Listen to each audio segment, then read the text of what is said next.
Another issue that's been on my mind recently, and I thought to spend a few moments addressing it, is the subject of polarity. And it's becoming to the fore very strongly now because this reality is constructed very strongly around polarity.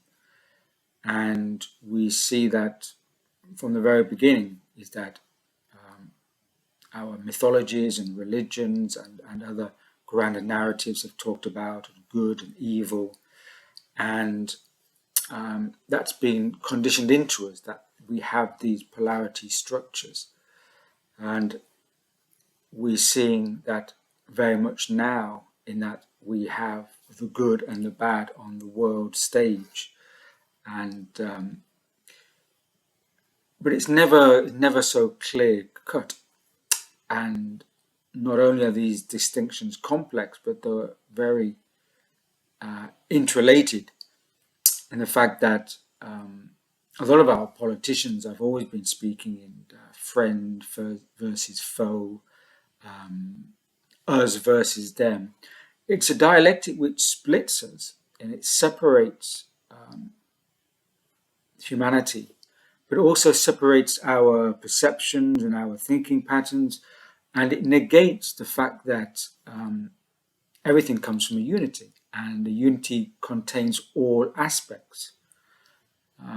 Even the good person can entertain or harbor harmful thoughts, and even a so-called evil person can have good thoughts or sympathies. It's the fact that you can't make such a distinction clear cut, because we are a manifestation of a unity, and so we have all aspects and elements within inside of us. But if we can be conditioned to focus on polarity, then what we're doing is that we are actually throwing out an external gaze which takes us further away from ourselves and then into a kind of social construct. And that social reality then gets developed and sustained because we have these polarities that put us into, or put things into categories. So right now we can see that this division is very strong across the global stage, across the world, where people are being compelled to take sides. But polarity is a narrowing of focus, and it actually stops the perception from viewing the bigger picture, because you choose a set, a reality set, a perception set, and that polarity then takes your attention externally to that, and doesn't allow for any transcending of that limited perception. I did touch upon this in a fairly recent essay called Discernment, saying how discernment very much is an inner choice, an inner discernment. Of course, we make outer discernment choices, but what I was pointing at is that the principal fundamental choices should be inner ones of discernment and recognizing that which takes us away from ourselves and get pulled into an external game.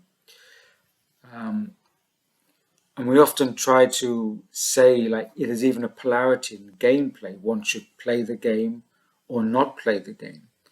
But in fact, you could also say that the best way to not play the game is to play the game very well.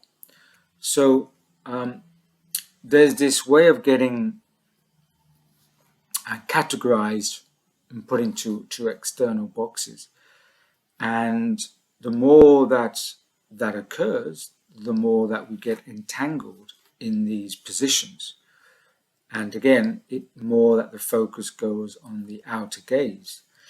And also what's happening recently is that these polarity structures have a lot of fear with them.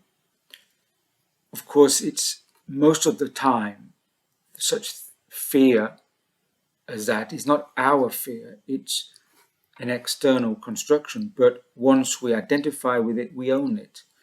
And once we own it, it becomes our fear, and then we invest in it and we respond to it, and it becomes just like another jacket we put on, we wear it, and it's ours. So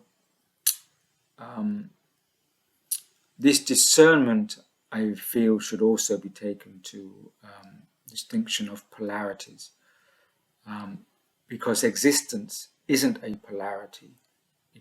It comes from a place of unification, but in this reality, very much so, it's been set up on these polarity structures that can be manipulated to divide people even further.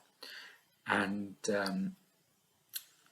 if that gets taken to the extreme, then we're going to have a breakdown of social cohesion, and also a disruption in our own inner states.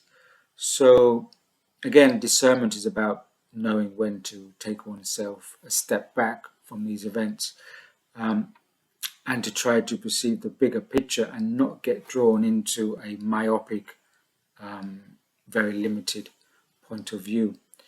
And in these times especially, stepping back and recalibrating one's position and not trying to make off-the-cuff reactions, I think is a significant point. So, an ongoing conversation.